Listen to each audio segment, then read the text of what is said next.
GSS समिति का गठन किया गया और उसमें जो समिति थी उसे सामाजिक अंकेक्षण का उद्देश्य बताया गया, कौन करेगा। तो सामाजिक अंकेक्षण के उद्देश्य के विषय में बताया गया कि विकास के नाम पर हुए जो ग्राम पंचायत में जो कार्य हुए हैं उनका लेखा जोखा कौन करेगा और ग्रामीण समाज के लोग ही सामाजिक अंकेक्षण मतलब काम करेंगे। तो उनमें ग्रामीण लोगों में विश्वास, कर्तव्य और अधिकार शामिल का बोध कराया गया। फिर अगले 5 दिवस की कार्य योजना बनाई गई। पहले दूसरे दिन मनरेगा कार्यों को ऑनलाइन जो रिकॉर्ड लेके गए थे वो लोग उनका मौखिक भौतिक दस्तावेजी सत्यापन किया गया। 21-22 में कुल 46 कार्य थे। तो उसमें 12 सामुदायिक थे, 34 हितग्राही मूलक कार्य थे। 29 कार्यों में 29 कार्य पूर्ण हुए, 4 हितग्राही मूलक और 5 और 25 सामुदायिक मूलक। 17 का प्रगति रथ थे। मौखिक सत्यापन के दौरान ग्रामीणों से मनरेगा जॉब कार्ड, मनरेगा मजदूरी, पीएम आवास किस्त आदि के विषय में भी पूछा गया। वर्तमान में ग्राम पंचायत में कोई भी कार्य प्रगति रथ नहीं था और उन पर कोई भी लेबर नहीं लगी हुई थी। किसी भी निर्माण कार्य पर, मनरेगा के निर्माण कार्य पर सूचना बोर्ड भी नहीं लगे थे। फिर तीसरे दिवस पीएम आवास पेंशन का सत्यापन किया गया। सत्यापन के दौरान जीएसएस समिति के सदस्यों को लिया गया था और हम लोग उसमें फैसिलिटेटर का काम कर रहे थे। तो जीएसएस समिति के सदस्यों के साथ 12 हितग्राही पेंशन की पात्रता रखते थे और उनके पास लेकिन दस्तावेजों का अभाव था। 7 हितग्राही मौखिक एवं दस्तावेजी सत्यापन के दौरान पात्र पाए गए। 5 आवास हितग्राही कच्चे आवास में निवासरत थे लेकिन उन्हें पूर्व से मुख्यमंत्री आवास प्रदान किया जा चुका था। 2 आवास हितग्राहियों का नाम आवास प्लस में जोड़ा गया और दस्तावेजों के अभाव में पेंशन न मिलने पर उन दस्तावेजों को जीआरएस सचिव के द्वारा पूर्ण करने हेतु कहा गया। ग्राम पंचायत में जब पेंशन का सत्यापन कर रहे थे तो क्या हुआ कि एक लेडीज विधवा थी। मतलब विधवा क्या थी, मतलब उसे पेंशन नहीं मिल रही थी। तो उससे पूछा गया तो उसने कोई भी कागज उपलब्ध नहीं करवाए थे, ना विधवा होने का सर्टिफिकेट दिया था और ना उसने वो क्या नाम विधवा होने का कोई सर्टिफिकेट, अरे मतलब गलती प्रमाण पति का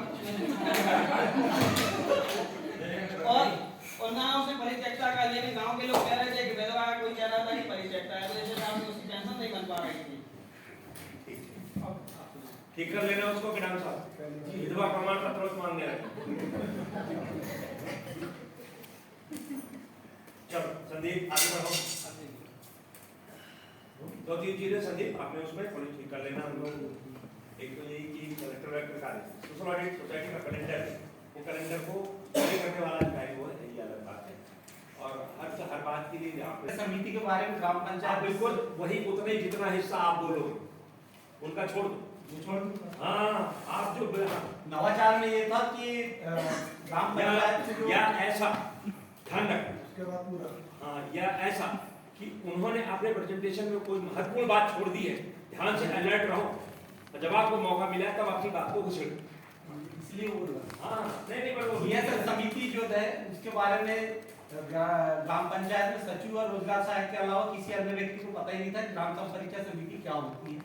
इसलिए प्रथम ग्राम सभा में सर्वप्रथम गांव ग्रामीण जब आ नहीं रहे थे, लोगों को लाया गया बुला के, तब कुछ लोग आए, उनको बताया गया कि ग्राम संपरीक्षा समिति होती क्या है और आप लोगों को करना क्या है। हम लोग केवल आपको बताने आए क्योंकि आपको ये पता नहीं कि जीएसएस समिति क्या है, उसका महत्व क्या है। इस उदाहरण के साथ उनको बताया गया क्या काम पर करना है और आपके साथ ही करना। हम लोगों को कुछ नहीं पता, हम नए लोग हैं और ये सब करने के पहले हमने ये पता किया कि उस गांव में गणमान्य नागरिक कौन है और जिसकी पूरे गांव में लोग सुनते हैं। पता चला कि जनपद अध्यक्ष उसी गांव के हैं जो वहां के रहने वाले, तो सर्वप्रथम हम उन्हीं के घर गए। सब कार्य प्रारंभ करने के पहले उन्हीं को बताया कि समाज में प्रभाव रखने वाले व्यक्ति। गणमान्य क्या है ना, जो ये कभी जा रहा कलेक्ट्रेट में, वहाँ गणमान्य नागरिकों की सूची रहती है, जितने माफिया रहते हैं वो सब उसमें रहते हैं। व्हाइट कॉलर क्रिमिनल जिसको बोलते हैं। सबको बताया गया कि जीएसएस समिति क्या है और हम पंचायत में इतने दिन रहेंगे और आपका हमें सहयोग चाहिए और आपके जो लोग हैं उनके साथ हमें जाना है, तो आपका मार्गदर्शन भी चाहिए। और ग्राम सभा हम इतने तारीख को रखेंगे जिसमें आपका रहना अनिवार्य है। आप रहेंगे तो ज्यादा से ज्यादा लोग आएंगे ग्राम सभा में और योजनाओं के बारे में आप भी बताएंगे और हम भी सुनेंगे। इसके बाद हमने भौतिक मौखिक दस्तावेज जो सत्यापन किए, इसमें सबसे अच्छी बात यह है कि हमारे सामुदायिक कार्य 14 जो सामुदायिक कार्य सब 5 कार्य जो थे वो प्लांटेशन के थे, जिसमें से 4 कार्य जो है नर्मदा जी जो है वो नदी के किनारे में थे। वो पेड़ तो उतने ज्यादा जीवित नहीं थे जो उन लोगों ने वृक्षारोपण किए थे, लेकिन उस पेड़ को बचाने के लिए जो उन लोगों ने बाउंड्री वॉल किए थे, या कि आप अभी रोक लें या 2 मिनट में खत्म करें, क्या खत्म कर रहे हैं? 3 मिनट में खत्म कर हाँ देते। ठीक है, चलो। सबसे अच्छा काम ये था उसमें कि जो पेड़ उन्होंने लगाए थे वृक्षारोपण में, वो पेड़ उतने ज्यादा जीवित नहीं थे, लेकिन उस पेड़ के अलावा जो अन्य पेड़ उग रहे थे वहां पे वो जीवित थे, और उसके कारण वो मिट्टी का कटाव नहीं हो रहा था और वो जमीन और वहां का जो वन था वो बचे। पानी के लिए जो था वहां पे नर्मदा जी के किनारे में है, इसलिए वहां पे जो मजदूर वर्ग है उसे हम जिस समय सामाजिक अंकेक्षण का कार्य चल रहा था जीएसएस समिति के साथ, उस समय मजदूर वर्ग वहां पे हमारे साथ जाने को तैयार नहीं था, क्योंकि वहाँ मटर तोड़ने का काम था जिनको 300 रुपए मिल रहा था। इसलिए एक व्यक्ति मात्र सामाजिक संरक्षण समिति के हमारे साथ जो अध्यक्ष थे वो वर्ग में। फिर चुनौतियों में विशेष कोई भी ऐसी चुनौती हमारे सामने नहीं आई। मात्र एक चुनौती थी कि सचिव जीआरएस द्वारा ये बोला जा रहा था कि रिकॉर्ड हम शाम को दे रहे थे और दे नहीं रहे थे। उसके लिए हमने आखिरी में जनपद सीओ सर को नंबर दिया और उनको लिखित में ग्राम संरक्षण समिति जो थी उसके साइन करा के अवगत कराया, तो दूसरे दिन हमको रिकॉर्ड मिल गया। अनुभव में ये था, थोड़ा इसको ऐसे बताना है। अच्छी बात वहाँ देखी गई कि मध्याह्न भोजन जो है वहाँ 4 समूह है, 4 समूह में 2 समूह मध्याह्न भोजन एक साथ बनाते थे, और वहाँ के जो जनपद अध्यक्ष महोदय थे वो सारे मध्याह्न भोजन को अपने घर से, यानी उनकी खुद की मॉनिटरिंग थी कि अगर अनाज पर्याप्त मात्रा में नहीं है उपलब्ध या कोई भी सामान कम है तो अपने घर से देते थे। दोनों समूह एक साथ मिलकर खाना बना लेते।